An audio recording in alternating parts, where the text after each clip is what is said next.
Êxodo, capítulo 20. Nós estamos dentro dos 10 mandamentos, né?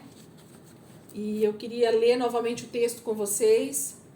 Em seguida, a gente vai ler o mesmo texto no livro de Deuteronômio e a gente vai seguir com a nossa aula. A partir de hoje, gente, o que vai acontecer? Vai ter uma dinâmica um pouquinho diferente da aula. Nós vamos começar a andar paralelamente com os outros livros do Pentateuco. Então, vão ter trechos que a gente vai ler Êxodo, Números, Levítico, Deuteronômio. Então, de acordo com os textos que a gente for lendo, a gente vai trabalhar agora com os outros livros no paralelo. Por quê?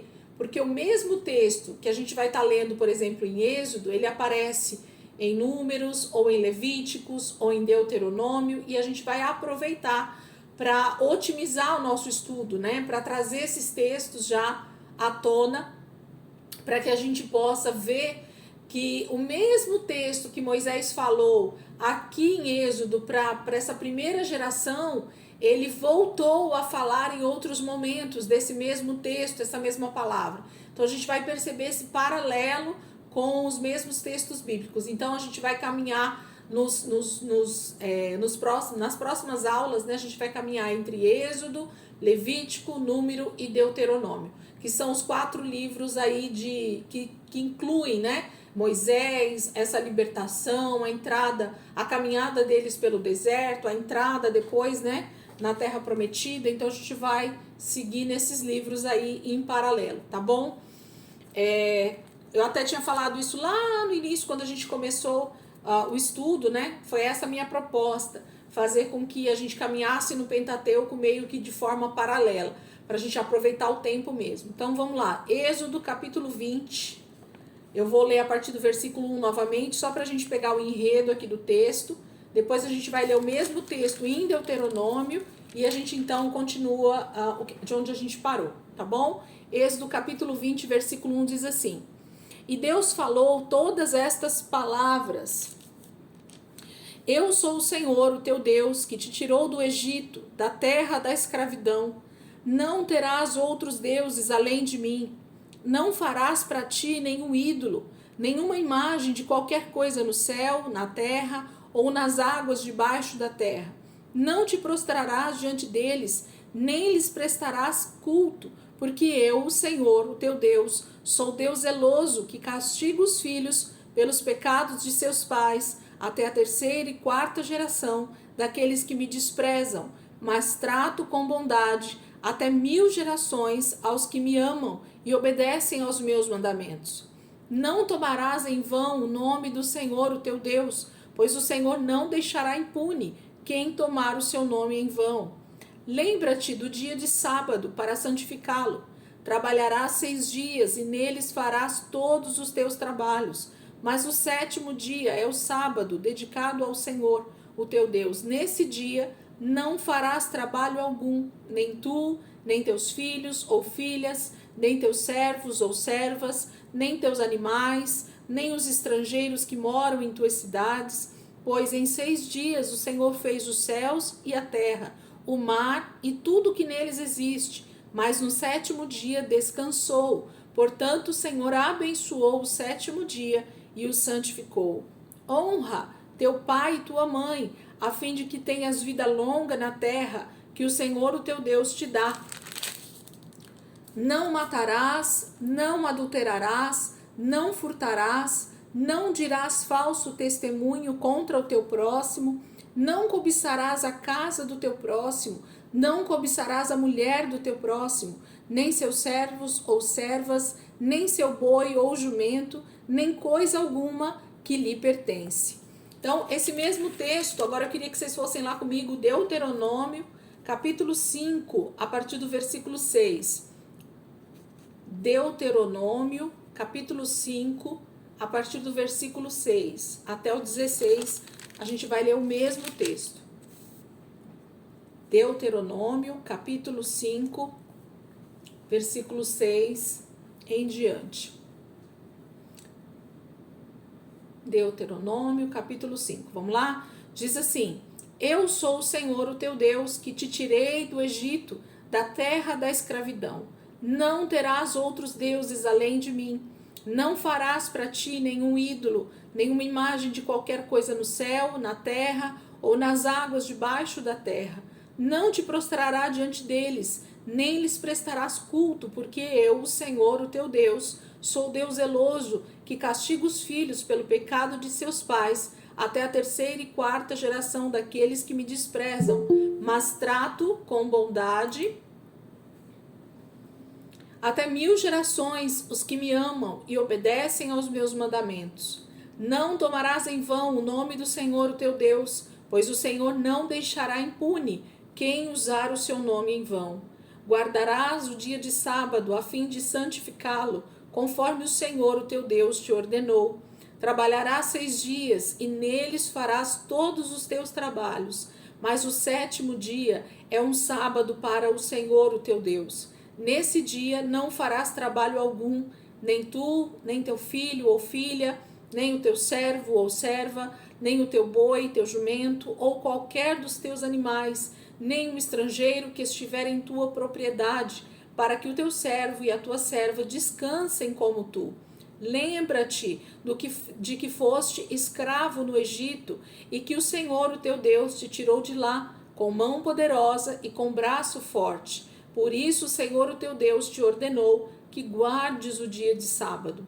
Honra teu pai e tua mãe, como te ordenou o Senhor, o teu Deus, para que tenhas longa vida e tudo te vá bem na terra que o Senhor, o teu Deus, te dá.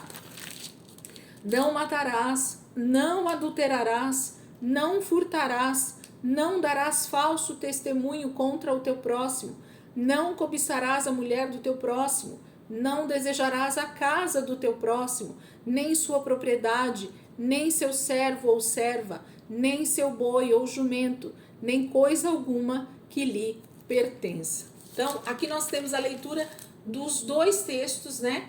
Paz Miguel entrou depois aí, glória a Deus.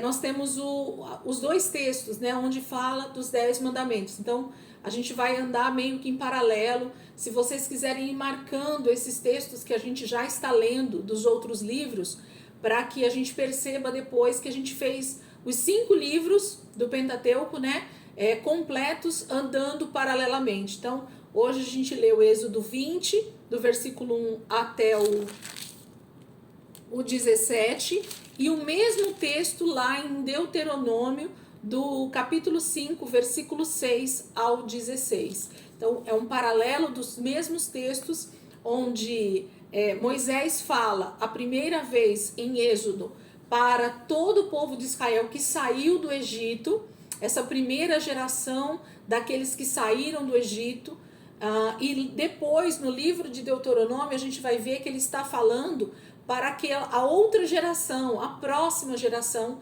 que agora vai possuir a terra, né? Então ele está falando novamente o mesmo texto, mas para uma outra geração de pessoas. A gente vai ver isso, mas os textos são o mesmo.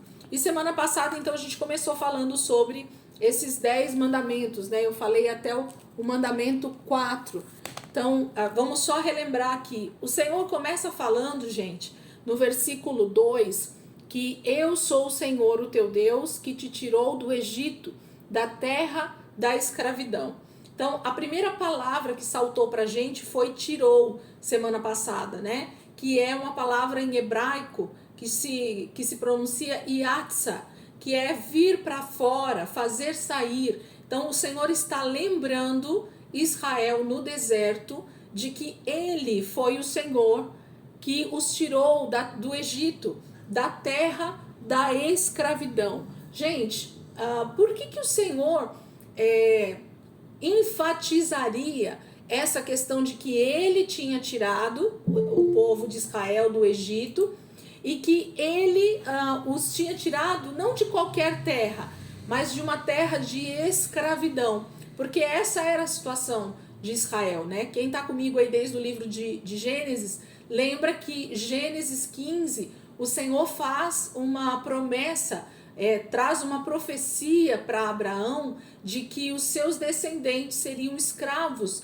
em uma terra estrangeira, e durante 4 gerações, né? 400 anos eles ficariam ali escravos, mas o Senhor viria e os libertaria. Essa é a promessa dada a Abraão, lá no capítulo 15, quando ele ainda nem tinha Isaac nos braços, né? Mas o Senhor já estava dando o que ia acontecer muito adiante. E isso realmente aconteceu. E o Senhor veio em auxílio a Israel.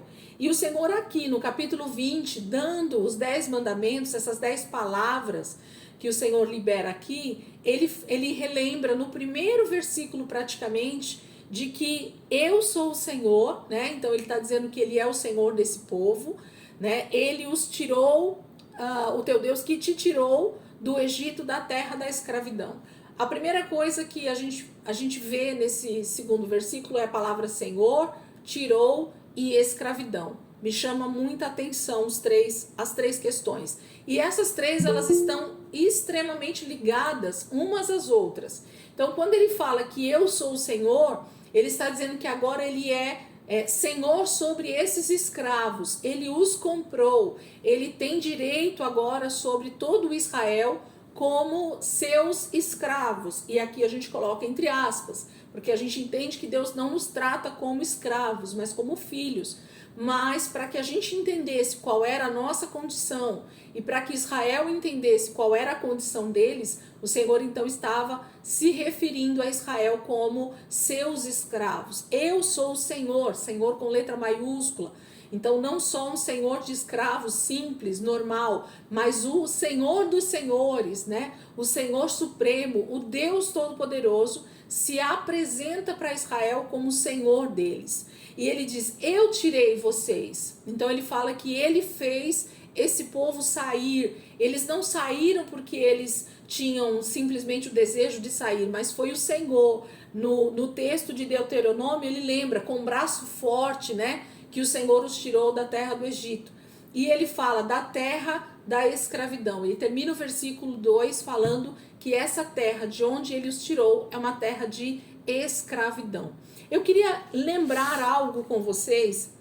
Eu achei uma anotação minha bem antiga, que eu não sei nem em que momento que eu fiz isso, mas eu coloquei aqui alguns tópicos e eu acho que é interessante a gente pontuar aqui. Você que estiver anotando, eu queria que você anotasse isso, porque vai te fazer refletir sobre algumas coisas.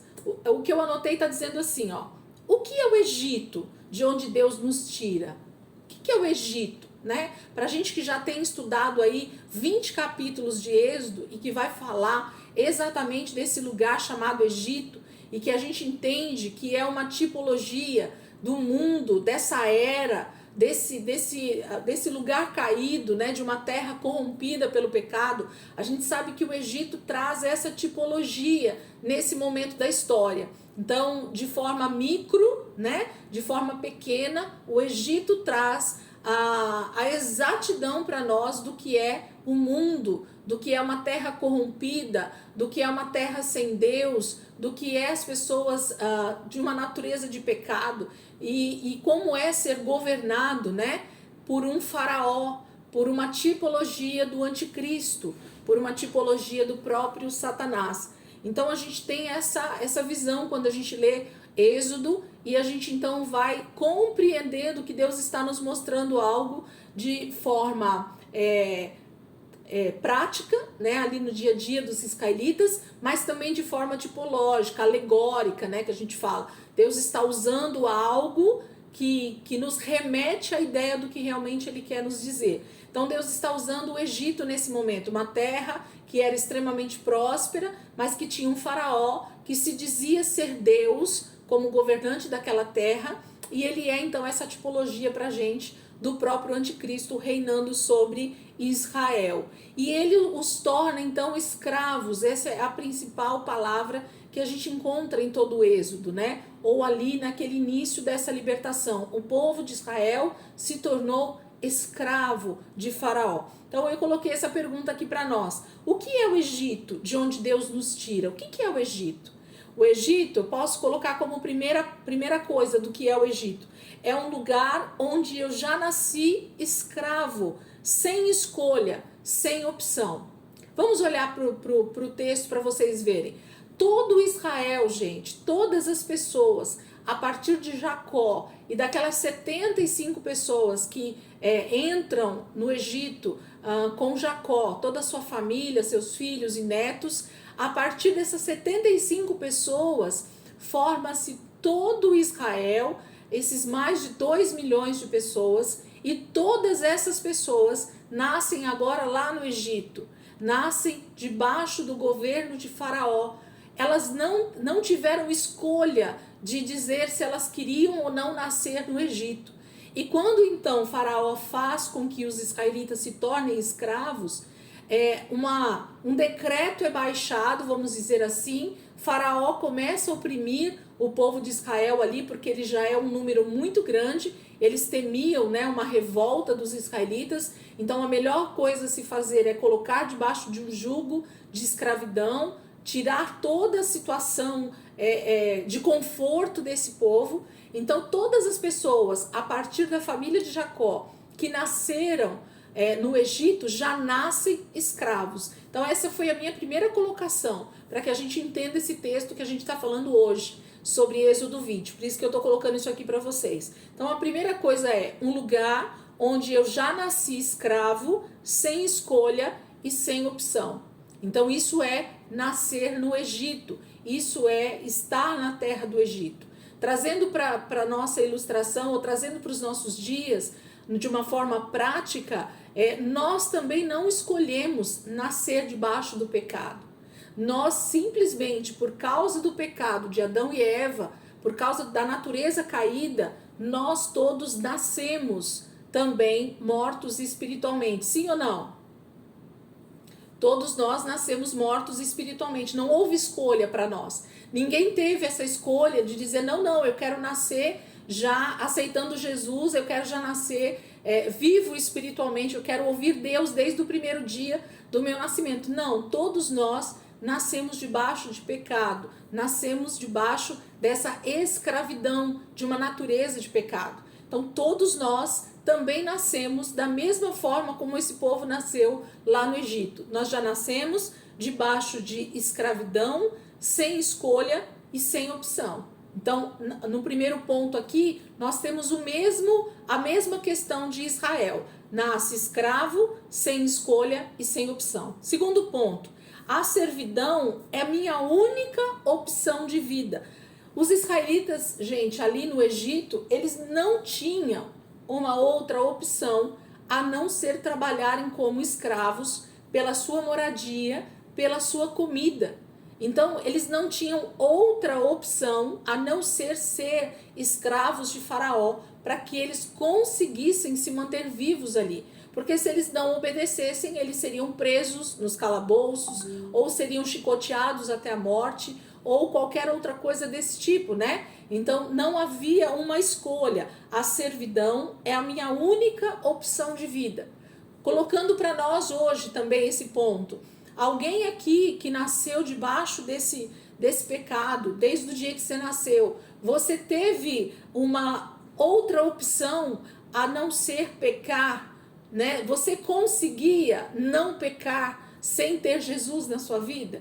Não. A servidão para o pecado, servir a Satanás, servir ao pecado, também era a nossa única opção. Nós não conseguíamos nos libertar sozinhos. Nós não conseguíamos viver debaixo de um outro jugo a não ser o jugo do pecado que Satanás tinha nos imposto a partir do nosso nascimento. Nós tínhamos uma condição de vida morta espiritualmente, e essa condição era a única que nós conhecíamos antes de Jesus, antes que a palavra chegasse para nós e nos libertasse, né, nos salvasse. Nós não sabíamos como seria a nossa vida se não fosse ali daquela forma de pecado, né?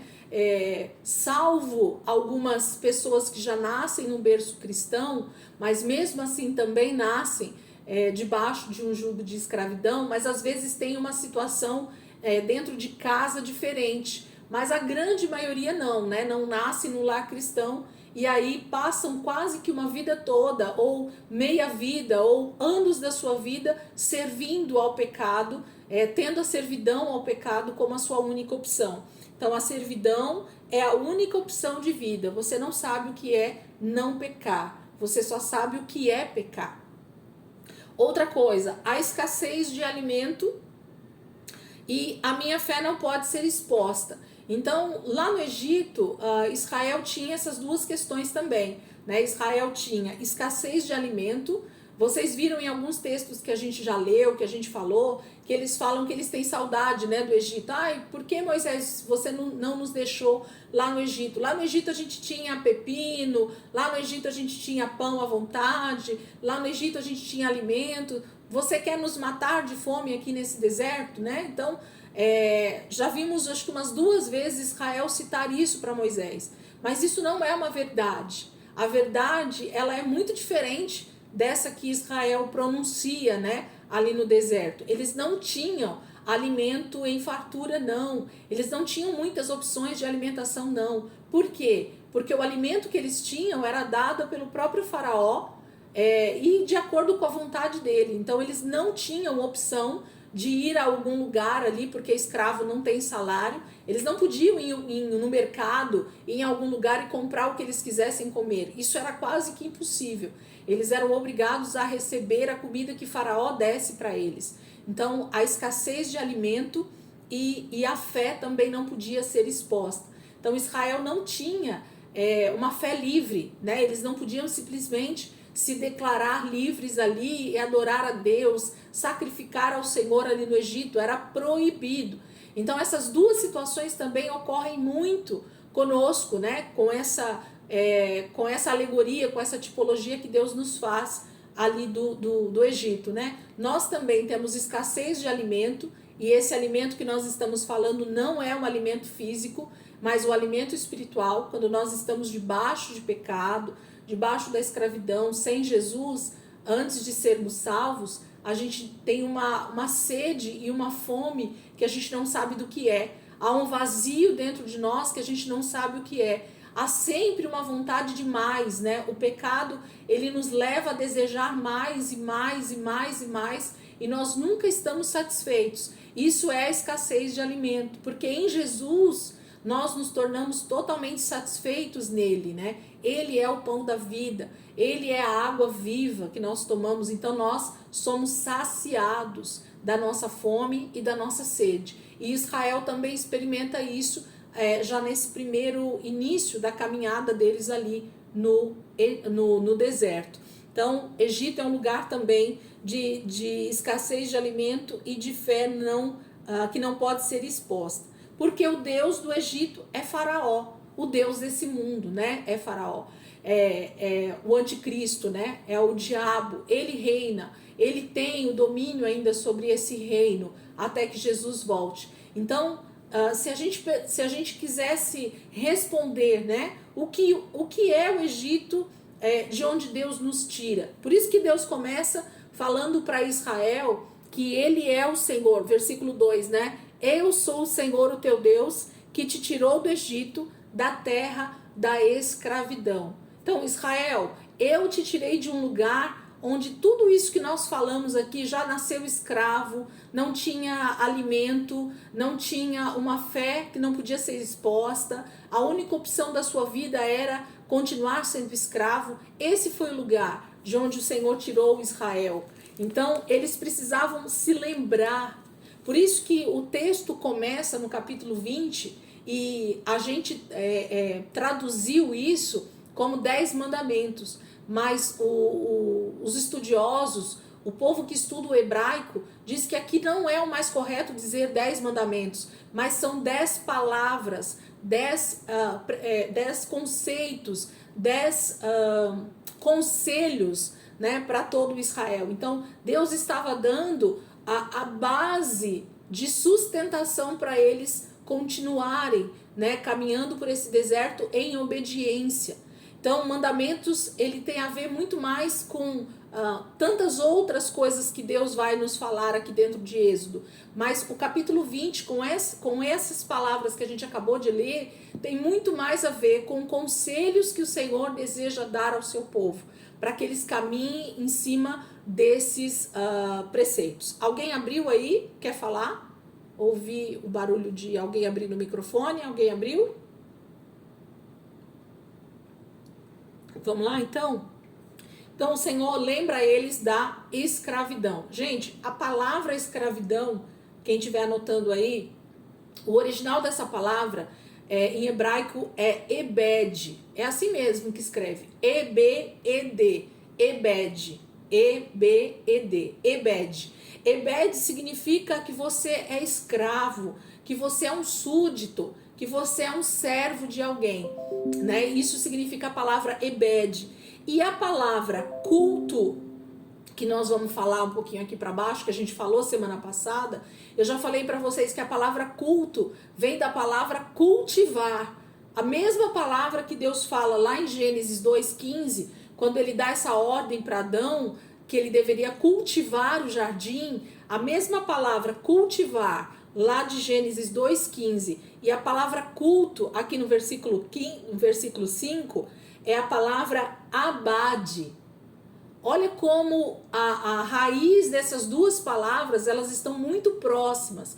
De quais palavras, Eli? Da palavra escravidão, ebed, em hebraico, da palavra culto ou cultivar, que é abade. Então, a raiz dessas duas palavras, elas são a mesma praticamente. Elas são palavras quase que próximas, né, no dicionário, no hebraico.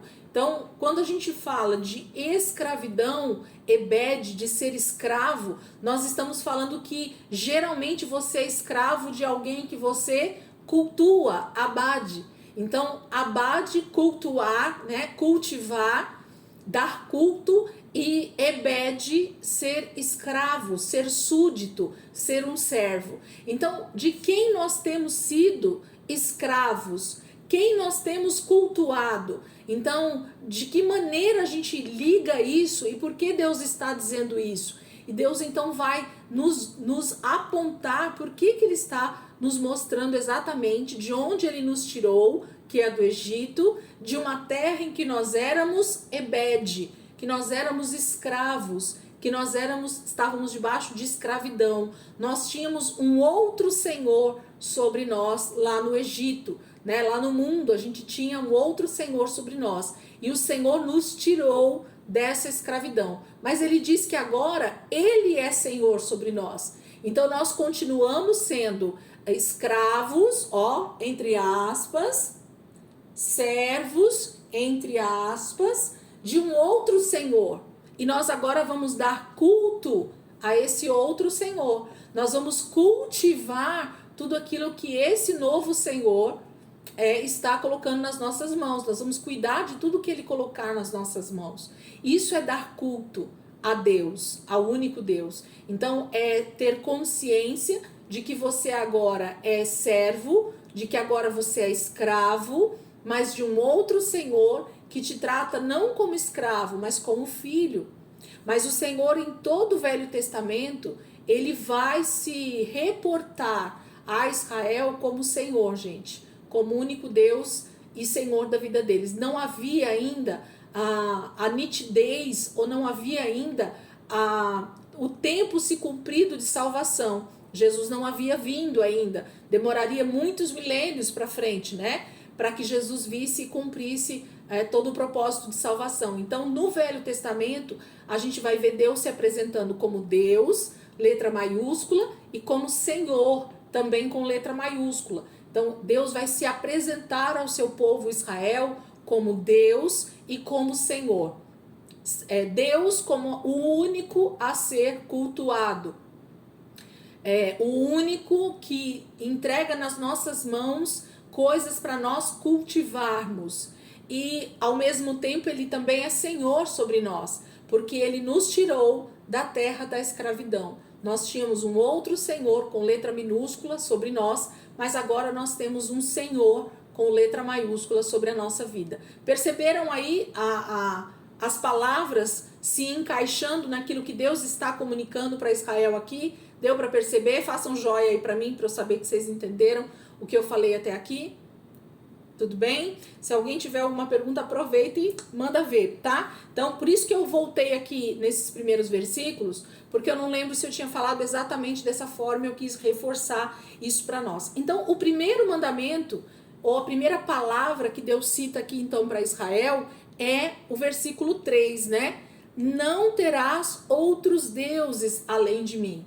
Então Deus já está dizendo que o único Deus a ser adorado, a ser cultuado, é o Deus Todo-Poderoso, é o Deus Criador dos céus e da terra, é o Deus que tirou Israel da terra da escravidão, porque ele mostrou, através das 10 pragas, que ele é Deus sobre todos os outros deuses, com letra minúscula, que foram criados pela mente humana, né, por homens, que foram moldados com a mão humana, né, com ouro, com prata, com bronze, com madeira, né? Então todos os outros deuses foram criados imagens a partir do próprio homem. O homem decidiu criar deuses para si, para adorá-los, para que através disso ele recebesse recompensas. A gente vai falar sobre essa questão de adoração um pouco mais para frente. Mas Deus está pondo o primeiro mandamento baseado nessa frase que ele deu: eu sou o Senhor que os tirou da escravidão, do Egito.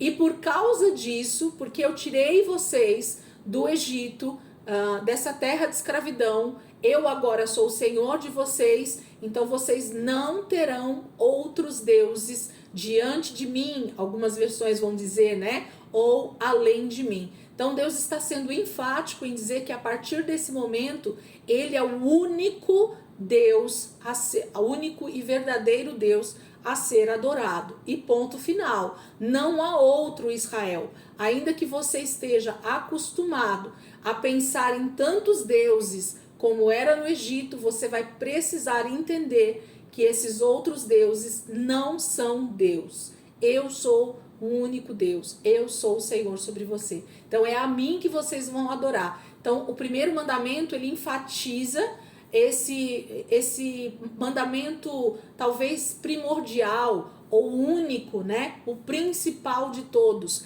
que lá no Novo Testamento ele vai ser resumido, né?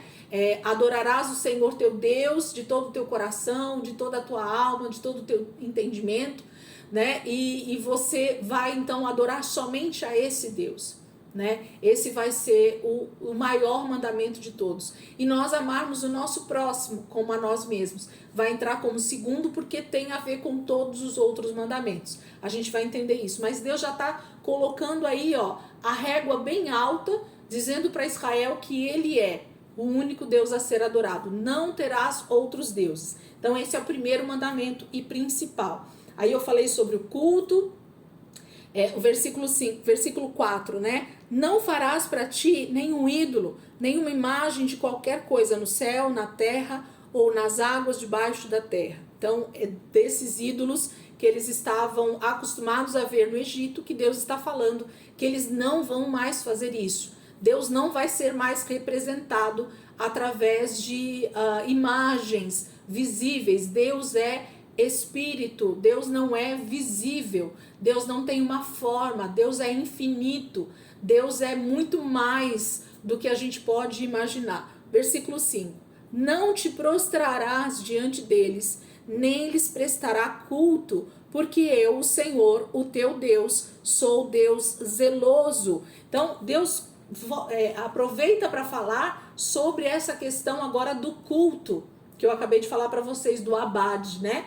E a palavra culto no hebraico significa servir, trabalhar, fazer trabalhos.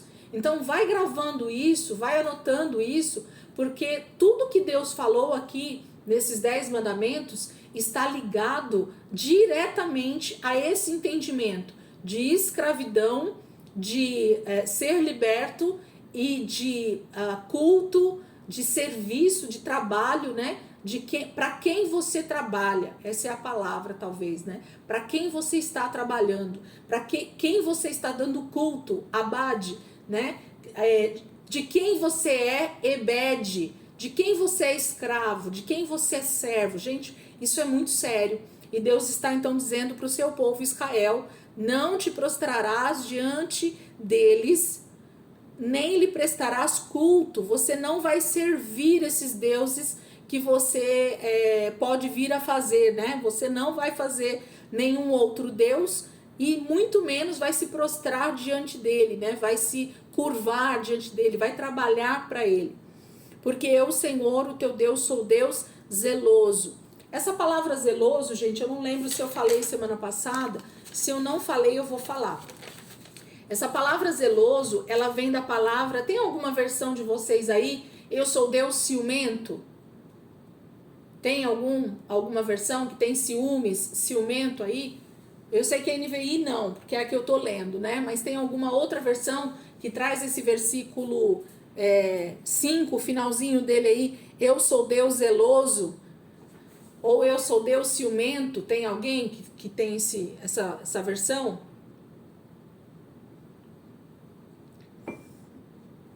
Não? Essa palavra zeloso, ela pode ser traduzida, ou ela pode também ser colocada como eu sou Deus ciumento. Mas por que a tradução para o português não foi colocada eu sou Deus ciumento? Porque ficaria uma colocação, talvez, um adjetivo, né, de Deus que não cabe em Deus, né? Nós estamos acostumados a falar sobre ciúmes no nosso entendimento, né, carnal aqui, né? Geralmente a gente tem ciúmes daquilo que a gente ama, a gente tem ciúmes das pessoas que estão próximas de nós, marido e mulher têm ciúmes um do outro, né, quando há alguma situação de exposição e tudo mais. E é exatamente nesse entendimento que Deus queria que Israel entendesse, na questão dos ciúmes. Porque Deus não está fazendo uma aliança com Israel, gente. Não é essa palavra que a gente sempre vai falar aqui no Velho Testamento? Eu, Senhor teu Deus, estou fazendo uma aliança com vocês. O que é essa aliança, se não um casamento? Se não um matrimônio? Lembra da questão de Jesus vem buscar a sua noiva, né? Nós vamos ter as bodas do Cordeiro. Deus não desistiu desse casamento com a sua noiva, ok? Esse casamento vai acontecer. E Deus, então, tinha instituído já uma aliança com Israel. Então, Deus já está dizendo também para Israel que além dele ser Deus sobre eles, além dele ser Senhor sobre eles, ele também é marido, ok? Lembra, não sei se alguém lembra da aula que eu comentei, que a palavra Baal significa também marido. Então, quando alguém está adorando algum outro Deus, quando alguém se dobra diante de algum outro Deus, ele está se dobrando diante de algum marido. Você está tendo um relacionamento de marido e mulher com esse Deus a qual você está servindo. Esse é um dos princípios, né, dentro da palavra. Quando nós estamos nos relacionando ou quando nós estamos prestando culto a outros deuses, o que Deus entende é que você está tendo um relacionamento íntimo com esse Deus a quem você está adorando. Então, por isso que Deus está dizendo que ele é um Deus zeloso, ele é um Deus ciumento, porque ele está dizendo, Israel, eu não vou admitir que vocês tenham nenhum tipo de relacionamento, de intimidade com outros deuses. Eu sou o seu marido. Entenderam o que eu quis dizer aqui? Israel está sendo tratado como a noiva de Deus, né? Como a sua aliança nesse momento. Deus está fechando uma aliança com o seu povo Israel. Então ele é o seu noivo, ele é o seu marido a partir desse momento. Então ele não vai aceitar a sua mulher, a sua noiva, né, com quem ele vai se casar, se deitando com outros amantes, tendo relações íntimas com outros amantes. Essa é a palavra, gente. Esse é o entendimento que a gente precisa ter sobre isso. Vou até abrir um parênteses aqui. Nós vamos ver tantas vezes, não só aqui dentro do Pentateuco, mas principalmente no Velho Testamento, quem está lendo a Bíblia aí na leitura anual, ou quem está lendo algum texto do Velho Testamento, a gente vai ver várias vezes a palavra tipo assim, vocês se prostituíram com outros deuses, você me traiu se prostituindo com outros deuses, sim ou não? No Velho Testamento a gente vê isso ou não? Deus chama Israel de prostituta, Por que Deus chama Israel de prostituta quando eles se dobram diante de outros deuses? Porque Deus está mostrando esse princípio de quebra de aliança. Quando eles se dobram para outro Baal, para outro marido, automaticamente eles estão tendo relações íntimas com esse Deus a quem eles estão adorando. Gente, essa questão de adoração, de prestar culto é tão séria no reino espiritual, da forma como isso é entendido no reino espiritual, que a gente deveria se preocupar muito mais e estudar sobre isso, em nos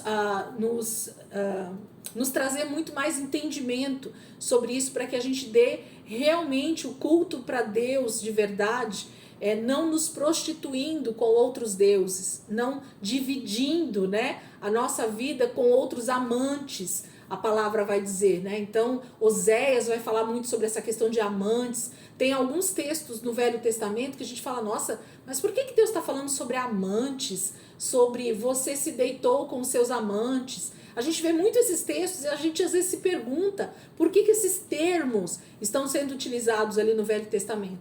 E tem a ver com essa questão de aliança, de adoração a outros deuses, de se deitar com outros maridos, com outros amantes, a não ser o seu marido, que é Deus. Então, Deus já está instituindo esse princípio, essa base para Israel caminhar, ok? Se não entender, fala aí que a gente vai tentando explicar melhor. E aí ele continua no versículo 5, né? Que castigo os filhos pelos pecados de seus pais, até a 3ª e 4ª geração daqueles que me desprezam, mas trato com bondade até 1000 gerações aos que me amam e obedecem aos meus mandamentos. Sobre isso eu falei um pouco semana passada, acho que até demais.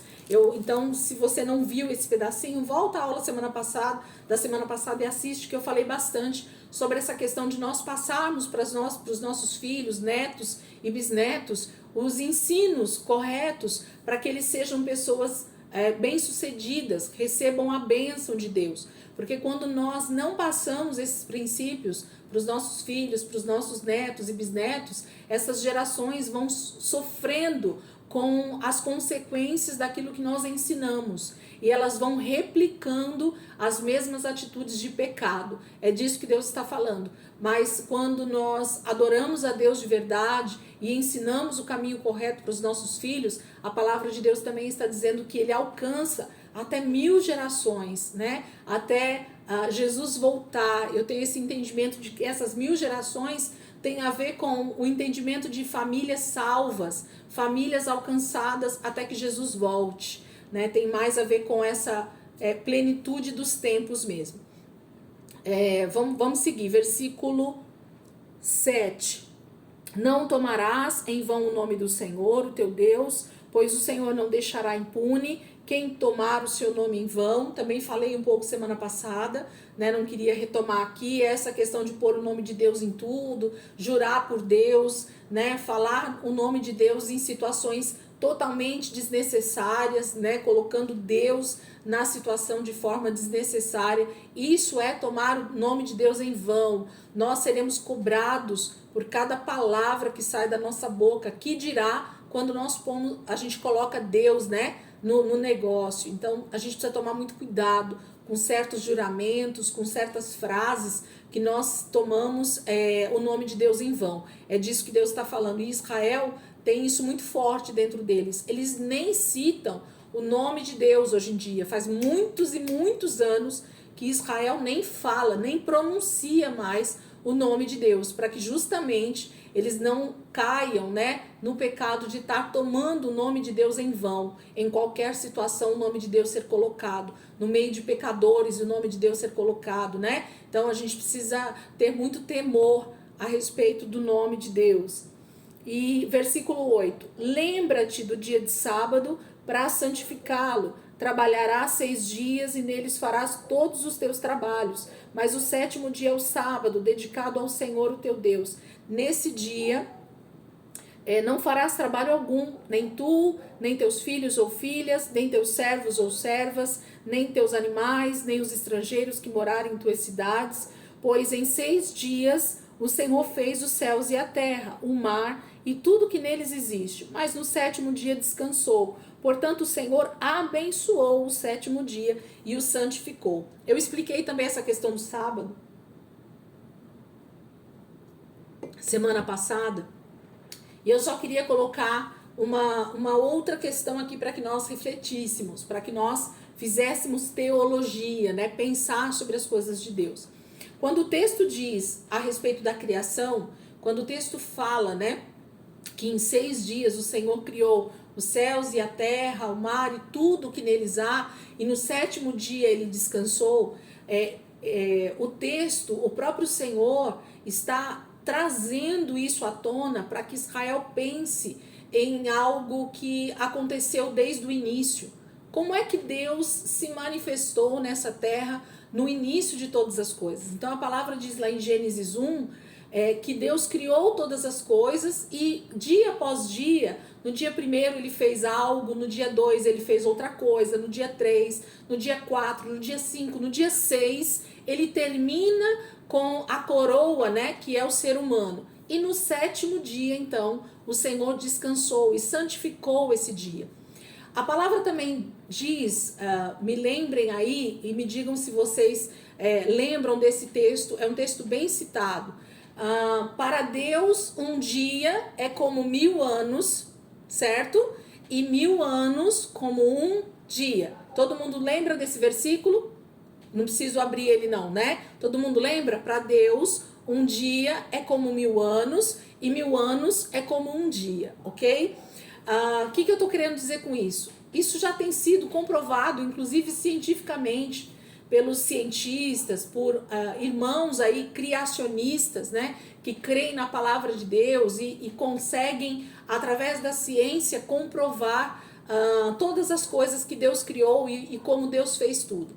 E tem-se já o entendimento pela ciência de que a Terra tem no máximo 6.000 anos, ok? Então isso já é comprovado cientificamente. Tem as suas controvérsias, mas eu estou falando algo para vocês que vários cientistas já estão cogitando essa ideia. O que Deus já havia dito em sua palavra, o ser humano agora está conseguindo comprovar. E baseado nesse texto de que um dia para Deus é como 1000 anos e 1000 anos é como um dia, em quantos dias Deus fez então a terra, o céu, o mar e tudo que nele há? Quantos dias foi? Façam uns dedinhos aí para mim. Quantos dias foi que Deus usou para criar? 6. Obrigada, Aninha. Isso mesmo. Então Deus fez toda a terra e tudo que nela há em 6 dias. Baseado no texto que nós falamos agora, se um dia para Deus é como 6.000 anos, então em quanto tempo Deus fez todas as coisas na terra? 6.000 anos, ok?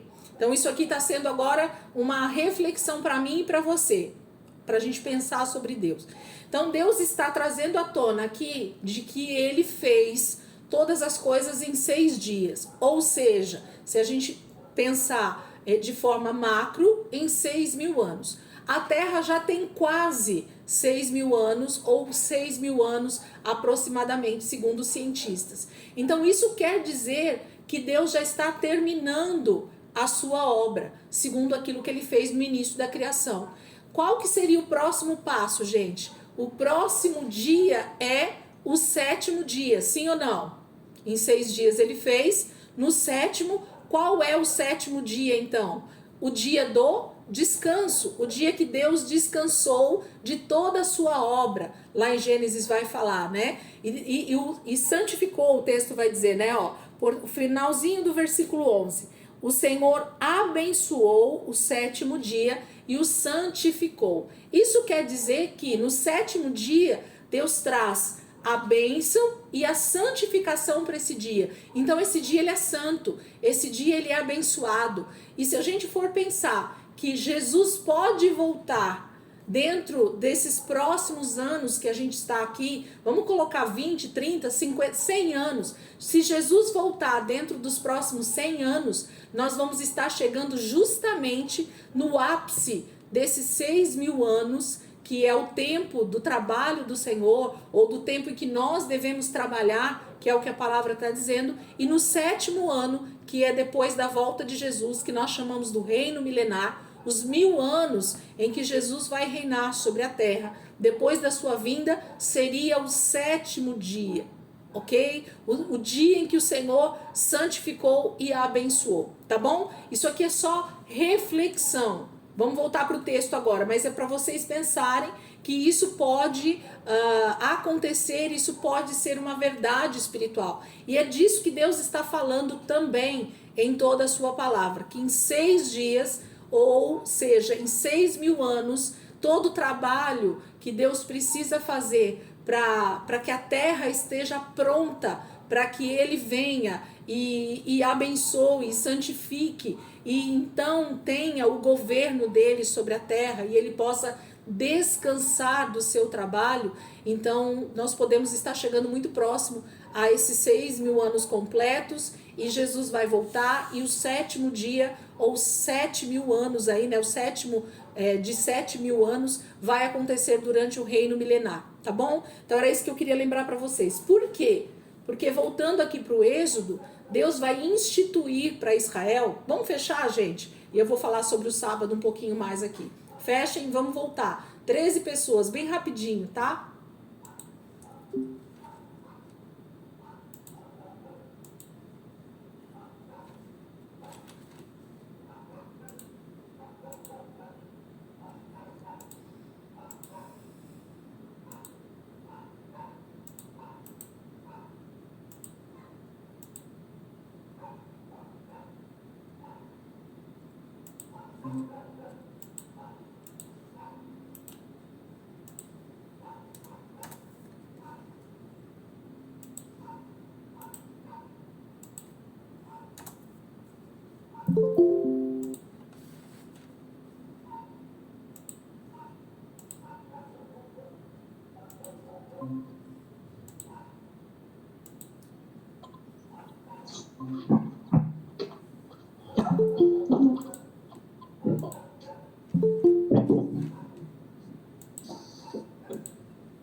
Tá dando para entender aí, gente, o que a gente falou até aqui?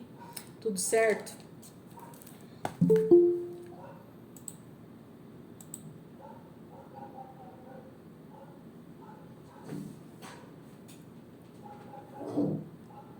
Faltam 3.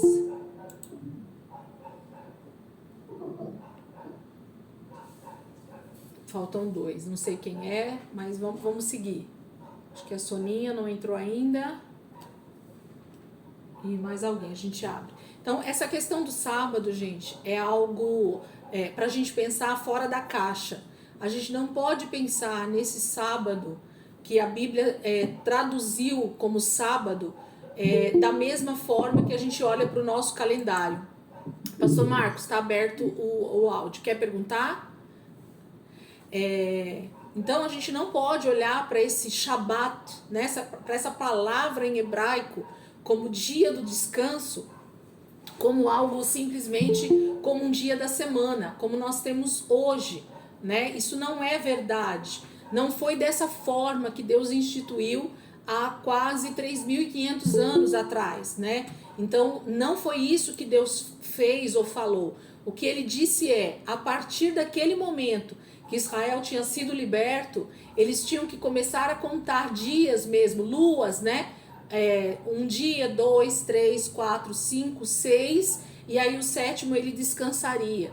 Então Deus estava instituindo 6 dias de trabalho e um dia de descanso. E esse dia de descanso era para todo mundo, era geral, era simplesmente para todo Israel, para todo o seu povo, para que eles desfrutassem de tudo aquilo que Deus estava dando para eles, de todas as bênçãos que o Senhor tinha derramado sobre a vida deles, para eles se lembrarem desse Deus que tinha dado já 6 dias de muitas bênçãos para eles. Então, sabe aquele momento de pura reflexão, de puro deleite, de curtir a família, de poder ter um tempo realmente de descanso, de parar de trabalhar. Lembra lá, do nosso início da aula de hoje? O que eu falei para vocês? Que a palavra culto ela traz em si, né, que é a palavra abade em hebraico. A palavra culto quer dizer trabalhar, fazer trabalhos. Então, todas as vezes que nós estamos no nosso dia a dia, no nosso emprego, no nosso trabalho, na nossa empresa, nós estamos dando culto, nós estamos cultivando algo, certo? Nós estamos cuidando daquilo que está nas nossas mãos. E nós precisamos então entender que tudo é para a glória de Deus, não é assim que a gente diz? O apóstolo Paulo diz, né, que tudo que nós formos fazer seja para a glória de Deus. Então, se não me engano, eu não sei se foi Martim Lutero, algum desses reformadores, eles foram questionados sobre a questão de um sapateiro pergunta para eles, para um deles, né, que eu não me lembro agora quem foi, como que ele podia glorificar a Deus na sua vida. E esse reformador, que eu não me lembro se foi Martim Lutero, ele vira para esse sapateiro lá no seu tempo e diz para ele assim: se você quer glorificar a Deus, faça o melhor sapato que você puder, ok? Porque no momento em que nós estamos trabalhando, nesses 6 dias de trabalho, todo o nosso trabalho, todo o nosso abade é culto. É algo que eu estou realmente cultuando a Deus, glorificando a Deus no nosso dia a dia, porque nós manifestamos Deus através da nossa vida. Então, quando nós somos bons mordomos daquilo que Deus tem colocado nas nossas mãos, a gente tem a tendência de realmente tudo que nós fizermos no nosso trabalho, no nosso dia a dia, seja numa empresa, seja as mulheres dentro de casa cuidando dos filhos, da casa, do marido, seja uma empregada doméstica na casa de uma patroa, qualquer tipo de profissão que nós tenhamos, tudo é para a glória de Deus. Tudo é para cultivar aquilo que Deus tem colocado nas nossas mãos. Isso é muito sério. Então Deus está dizendo assim: você pode prestar culto, trabalhar, fazer trabalhos durante 6 dias. Isso lhe é permitido. No 7º, você precisa entender que esse dia está sendo reservado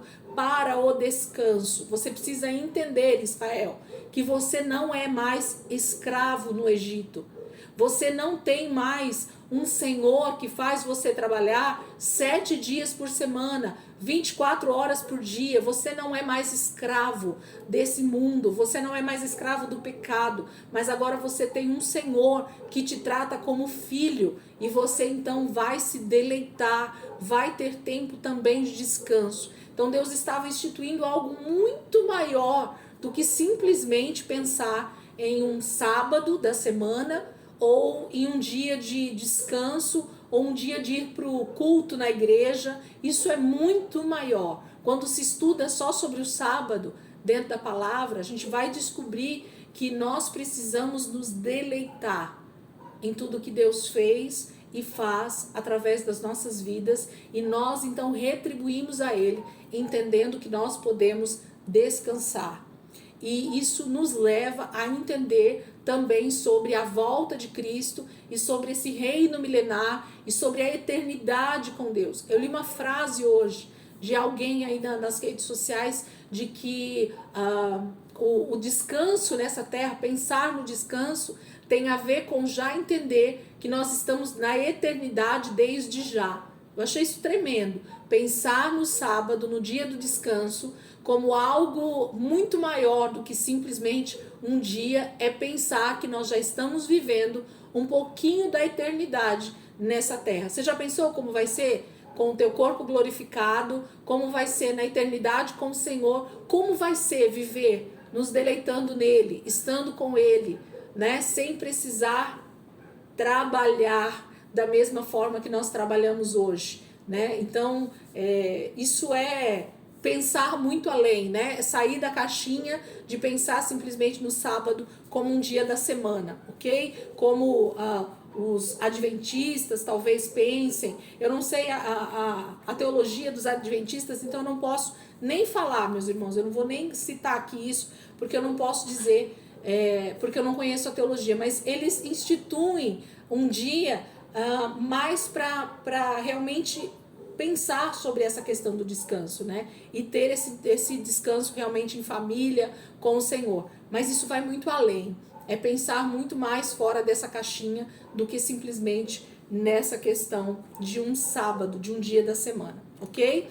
Porque esse trabalharás do versículo 9 começa, né? O versículo 9 começa assim, ó, trabalharás 6 dias. Esse trabalharás, a palavra original também aqui é abade, é culto, né? Então você vai cultuar durante 6 dias e no 7º dia você vai descansar.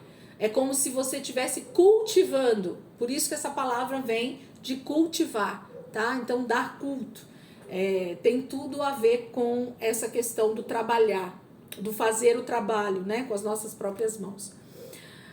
Os primeiros mandamentos, então, eles são totalmente direcionados a Deus, gente. Então, até aqui, Deus estava instituindo princípios, os chamados mandamentos, que seriam do homem para com Deus. Deus estava, então, separando o ser humano para adorá-lo, para saber quem ele é, como Deus, como Senhor, de como nós deveríamos agir no nosso dia a dia, de como nós não deveríamos prestar culto a nenhum outro Deus, e nós não deveríamos então trabalhar para outros deuses, mas nós deveríamos trabalhar para o Senhor, o único Deus. Então Deus institui os 4 primeiros, né? É isso, né? Os 4 primeiros mandamentos vão ser voltados para Deus. Os outros 6 mandamentos, a partir do 5º mandamento, agora fala de um comportamento, de uma maneira de viver com o meu próximo. Agora já não tem mais a ver com Deus, tem a ver com o próximo. Por isso que o mandamento principal no Novo Testamento vai ser aquele grande resumo, né? De amar o Senhor, amarás o Senhor teu Deus de todo o teu coração, de todo o teu entendimento e ao teu próximo como a ti mesmo. Então, por que o versículo, os mandamentos foram resumidos nesse único mandamento? Porque o resumo de toda a lei, de todos os mandamentos que Deus deu é isso. O Senhor em primeiro lugar nas nossas vidas e depois o nosso próximo como nós mesmos. Então, é disso que esses próximos versículos vão falar. Versículo 12 vai falar então, honra teu pai e tua mãe, a fim de que tenhas vida longa na terra, que o Senhor, o teu Deus, te dá. Então, ele fala a respeito de honra. Não é só respeito, né? Respeito é uma coisa, honra é outra bem diferente.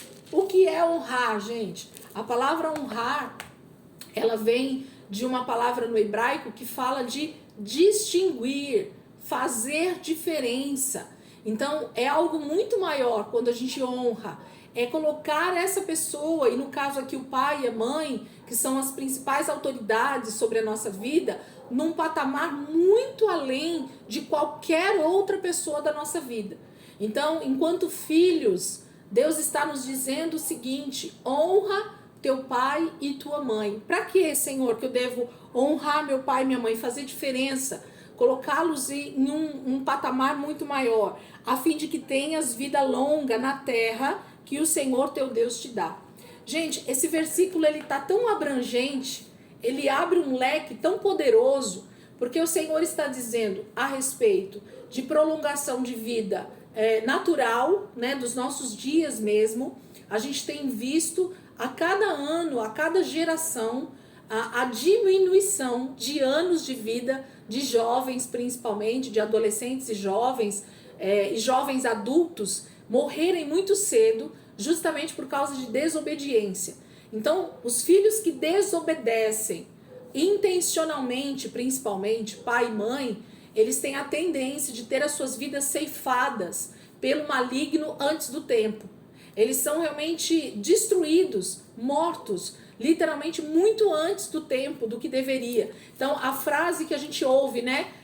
Era tão jovem, tinha uma vida inteira pela frente. Não é isso que a gente fala? Para quando a gente vai num velório, né? De um sepultamento de um jovem, a gente diz dessa forma.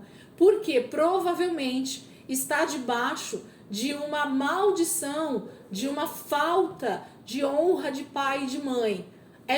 Eu posso generalizar isso, Elisângela? Não podemos generalizar, mas nós podemos nos basear nisso sim, porque geralmente tem uma raiz de falta de honra, de desonra. Então, quando o jovem quando uma pessoa em qualquer idade, criança, adolescente, jovem adulto, até o momento que você se casa, quando você não dá essa devida honra ao seu pai e sua mãe, uma das questões que Deus está dizendo é a tua vida ser encurtada nessa terra. Você vai ter poucos anos de vida, porque o maligno vai conseguir ceifar a tua vida. A desobediência traz a morte. O salário do pecado é a morte. Então, quando um filho, ele desobedece o pai e a mãe desde muito cedo, ele está debaixo de pecado e o pecado vai trazer a consequência da morte. O salário por esse pecado vai ser a morte. Então, a gente vai ver pessoas muito jovens morrendo por conta justamente desse princípio sendo quebrado na vida dessa pessoa. Então, a gente, como filhos e filhas, nós devemos sim dedicar a nossa vida a honrar pai e mãe. Isso é um princípio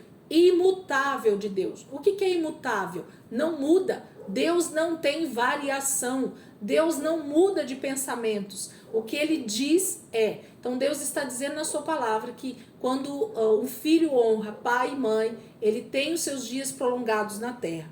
Mas essa profecia, ou essa palavra, ou essa promessa, né? A palavra de Deus diz que essa foi a primeira palavra com promessa, né? O primeiro mandamento com promessa. Então, se nós honrarmos pai e mãe, nós vamos ter os nossos dias prolongados na terra. O que isso também quer dizer? Isso quer dizer em ressurreição para a vida eterna também. Porque Deus vai nos dar muitos dias nessa terra.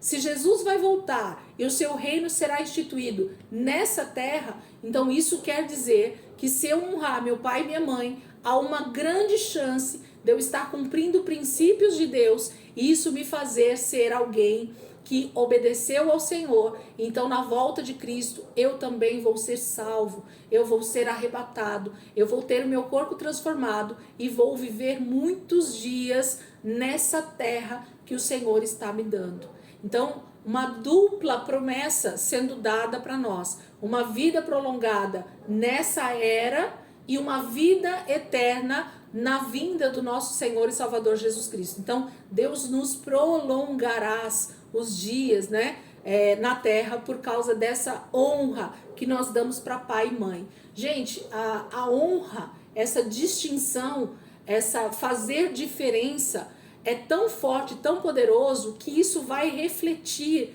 quase que automaticamente na tua honra para Deus também.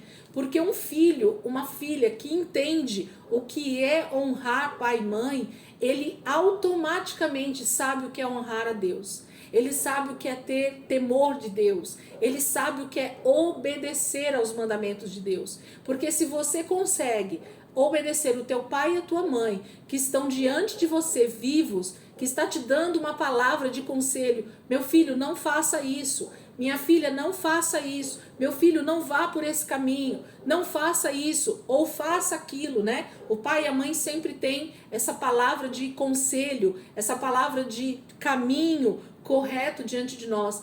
Há um peso, né, de responsabilidade sobre os pais, de fazendo com que os nossos filhos, eles caminhem de forma correta diante do Senhor. Lembra do que o Senhor falou lá em cima? De que ele atrairia, né, castigo, ele visitaria até a terceira e quarta geração daqueles que desprezam, mas daqueles que lhe obedecem, ele traria bênçãos até 1000 gerações. Então, da mesma forma que Deus abençoa aqueles que obedecem, há uma maldição, há uma visitação de Deus com maldição por causa da desobediência. Então a gente precisa estar sempre muito atento com essa questão da honra, teu pai e tua mãe, para que te prolongue os teus dias na terra. Então Deus dá promessas tanto nessa vida quanto no porvir, na volta de Jesus. Deus dá das duas formas.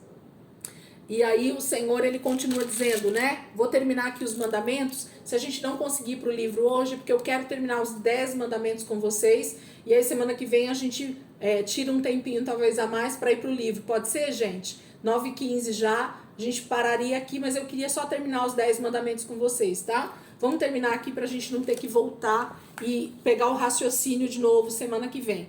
Versículo 13, não matarás. Então, quando a palavra fala sobre não matarás, vocês percebem que o versículo é extremamente curto, né? Curtinho, bem pequeno o versículo. Tanto não matarás, não adulterarás, não furtarás, os três.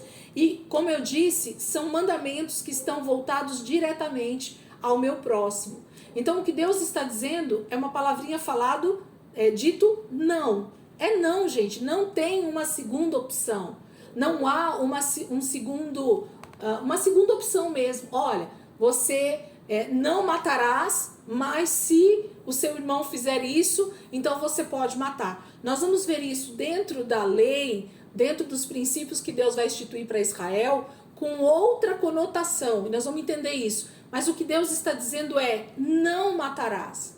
Você não vai ferir e matar o teu irmão. Você não vai fazer nada contra o teu próximo. Você não vai tirar a vida do teu próximo. Você não tem direitos disso.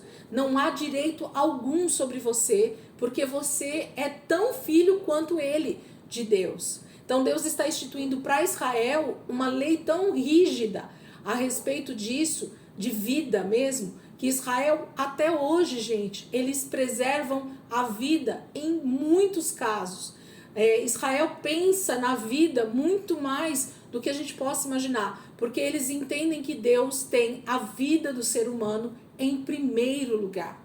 Deus preza pela vida humana em primeiro lugar. Deus não fez o homem para morrer. Nós fomos feitos para uma eternidade. Então, em Deus não há morte. Nós vamos entender isso também bem claramente durante o estudo aqui das leis. Quando a gente entrar em Levítico, em Números, a gente vai ver. A morte não está no vocabulário de Deus. Deus não tem morte nele. Não existe morte em Deus. Pode perceber que Deus é eterno. De eternidade a eternidade, Ele é. Então, em Deus não há morte. Então, Deus está dizendo, não matarás. Ponto final. O versículo já termina aí. Não tem uma segunda opção. Então, você e eu não temos direito de matar ninguém. Não há esse direito em nós. O outro versículo é, não adulterarás. Então, da mesma forma, né? O adultério aqui, ele tem essa questão justamente de trair, de tomar a mulher do teu próximo, né? De realmente agir com traição. E aí a gente pode lançar tanto para a questão humana mesmo, né? O ser humano, quanto para o próprio Deus. Deus vai dizer que o adultério é algo totalmente contrário aos seus princípios também. Em Deus não há traição, em Deus não há desejo de traição, né? Então isso são obras da carne. Então não adulterarás. Tá com o mesmo peso de não matarás e com o mesmo peso de não furtarás. Os pecados estão na mesma medida.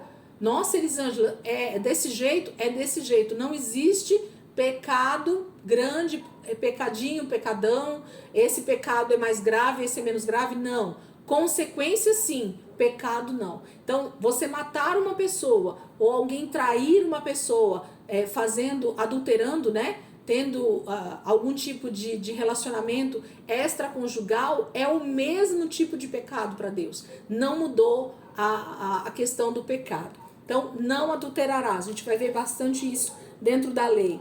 Não furtarás. Então, tem a ver, o furto tem a ver, se não me engano, se eu não estiver errada, com essa questão de a pessoa não estar próximo e você ir lá e pegar aquilo que não é seu. O roubo é quando a pessoa está próxima e você tira algo da pessoa. O furto é algo que você tira da pessoa sem que ela esteja vendo aquilo que você está pegando. Então isso é o furto, ok? Então é algo que você toma de alguém, é algo que você pega de alguém sem que aquela pessoa veja, sem que ela esteja presente. Então é fazer às escondidas, é fazer em oculto, é fazer no escuro, né? Então tudo aquilo que atinge o próximo com algum tipo de maldade, com algum tipo de prejuízo, você está pecando contra o teu próximo. Então não furtarás. e tem algum nível, eu furtar uma caneta e eu furtar um carro, tem diferença de furtar? Não, também não tem, entende? Porque aquilo que eu não quero para mim, eu não quero para o meu próximo. Esse é o princípio de Deus. Então tudo aquilo que você não quer para você, você não vai desejar para o teu próximo. Ponto final. Não dirás falso testemunho contra o teu próximo. Gente, isso é tão sério que às vezes a gente não se atenta para essa questão desse mandamento. Israel tem esse princípio muito forte dentro deles, né? Por causa das leis, por causa dos mandamentos mesmo. A gente vai ver outras leis muito parecidas com esse mandamento, né? Não dirás falso testemunho contra o teu próximo. O que é isso, gente? É quando você fala de alguém algo que você não sabe se é verdade ou não. Porque sendo verdade, já não é bom que nós falemos. Sendo mentira, piorou. Então, falar de alguém, ou na presença dessa pessoa, dando falso testemunho, ou longe dessa pessoa, entrou na mesma categoria. Porque se você não sabe sobre aquela situação, você não deveria dizer algo sobre aquilo. Mas o falso testemunho ainda vai além. É a pessoa que realmente, para se safar, ou para tirar o seu corpo fora, ou para ganhar alguma vantagem, ela dá um falso testemunho. Ela fala de outra pessoa algo que aquela pessoa não fez, algo que aquela pessoa não cometeu, algo que aquela pessoa não falou, e eu dou o falso testemunho, eu falo algo falso sobre aquela pessoa para tentar algum tipo de situação contra o meu irmão. Então isso é muito sério. Isso fala de julgamento, né? As pessoas que vão testemunhar ou testemunha de defesa ou testemunha de acusação, isso é muito perigoso. É comparado com isso, né? Se a gente comparar com o julgamento de um réu lá num tribunal de justiça, se só existe uma verdade, então algum dos dois lados está falando mentira. Se a pessoa realmente fez, então as testemunhas de acusação estão falando a verdade. Então elas não estão dando um falso testemunho. Mas se a pessoa fez realmente, né? Na verdade eu quero dizer assim, sempre tem um lado que está dando um falso testemunho. Então a gente precisa estar atento de que lado a gente está. A gente precisa se preocupar muito com que palavra sai da nossa boca a respeito de outras pessoas. Falar algo que você às vezes não viu, não sabe ou não tem certeza, isso é dar falso testemunho sobre o teu próximo. Isso é muito perigoso. A fofoca vai muito além disso, ok? Porque a fofoca, ela geralmente tem a ver com mentiras, né? Com acusações que às vezes você nem sabe se aquilo realmente aconteceu. Nos nossos dias, a gente fala muito sobre fake news, né? As famosas fake news. E que às vezes a gente replica essas falsas notícias. Meus irmãos, muito cuidado com notícias que vocês repassam nas redes sociais. Nós vamos dar conta ao Senhor no dia do juízo. Você vai dar conta a Deus se você falou mal de alguém nas redes sociais sem saber se aquilo era verdade ou não. Você vai dar conta para Deus de uma fofoca que você repassa na internet, no seu Instagram, no seu Facebook ou no WhatsApp, onde quer que seja. A tecnologia mudou, a forma de dar falso testemunho mudou do tempo de Moisés, mas o falso testemunho continua sendo o mesmo. Você está atacando o seu próximo. Muito cuidado com isso. Estejam atentos a essas questões. Nós estamos sendo enredados pelo maligno de forma às vezes até sutil, de forma a defender uma causa que às vezes não tem uma defesa correta. Muito cuidado com essas questões das redes sociais. Vocês, eu quero dizer, eu junto, né? A gente pode estar incorrendo num pecado que talvez faça com que a gente perca a nossa salvação, por simplesmente estar divulgando fake news, que hoje em dia é dito, né? Nas redes sociais. Você está falando mal contra o teu próximo. Ele é teu irmão. Em Cristo Jesus, ele é teu irmão. principalmente no meio da igreja. Gente, isso é simplesmente terrível, abominável no meio da igreja, os cristãos ficarem atacando uns aos outros nas redes sociais. É algo simplesmente inaceitável. Se nós estivéssemos no tempo da lei, a palavra vai dizer que nós deveríamos ser apedrejados. Aquela pessoa que traz falso testemunho, né? Muita gente ia morrer por dar falso testemunho. Deus tem agido com misericórdia, longanimidade, para não descer com a sua ira sobre a humanidade, mas vai acabar esse dia. E o Senhor então vai vir com juízo sobre a terra. Muito cuidado. Às vezes a gente está servindo a Deus e ao mesmo tempo dando lugar ao diabo nessas questões pequenas. Então, muito cuidado. Se não tem certeza, é melhor nem repassar. E ainda se tiver certeza, pense muito bem se vale a pena falar de alguém nas redes sociais, ok? Terminando aí, gente, com o último mandamento. Não cobiçarás a casa do teu próximo, não cobiçarás a mulher do teu próximo, nem seus servos ou servas, nem seu boi ou jumento, nem coisa alguma que lhe pertença. Gente, aquilo que nós temos na nossa vida, seja a nossa casa, os nossos bens materiais, a nossa família, os nossos filhos, os nossos empregados, né, para quem tem aí funcionários, tudo que você tem, foi o Senhor quem te deu? Sim ou não? Façam com a mãozinha aí. Foi o Senhor quem te deu? Ok, você tem ciência disso. Foi Deus quem me deu, ok? Se foi Deus quem te deu, por que você está insatisfeito com aquilo que Deus te deu e fica olhando para o seu vizinho, para o seu próximo, então cobiçando o que ele também tem recebido do Senhor?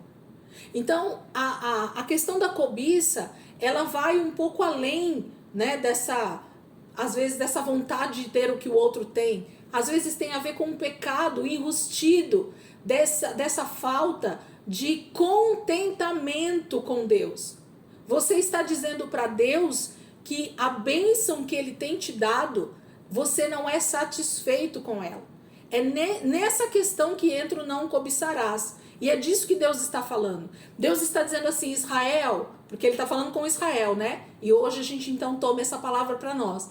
Israel, não olhe para o lado para cobiçar, para desejar a bênção que eu tenho derramado sobre o teu irmão. Se eu dou 10 para um e 5 para outro, isso é a medida que eu sei que você suporta. Isso é a medida que eu, Deus, quero te dar.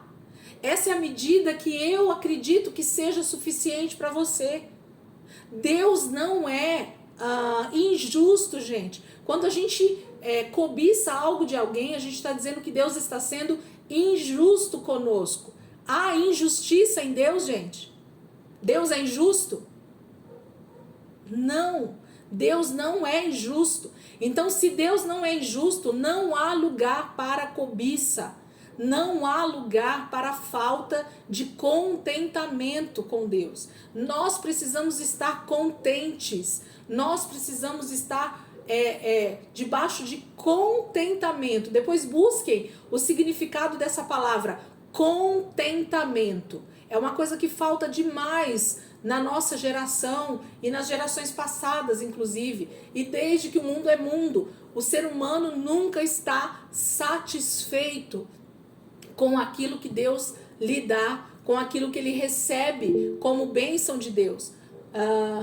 Fica tranquilo, ô Mauro, fique em paz. Deus abençoe, vai descansar.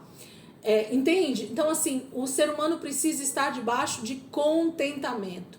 Quando nós entendemos o que é estar debaixo de contentamento com o Senhor, nós então entenderemos a medida que Deus tem nos dado e nós vamos estar felizes com aquilo que Deus tem colocado nas nossas mãos e nós vamos ser bons mordomos e nós vamos multiplicar aquilo, as dádivas que Deus tem colocado nas nossas mãos. Nós vamos saber o que fazer com aquilo que Deus tem colocado nas nossas mãos, como bens, como riquezas, ou como situações, né, no nosso dia a dia. Nós vamos saber administrar muito bem aquilo que Deus tem nos dado. Se nós olharmos para dois exemplos na Bíblia, por exemplo, né? A vida de,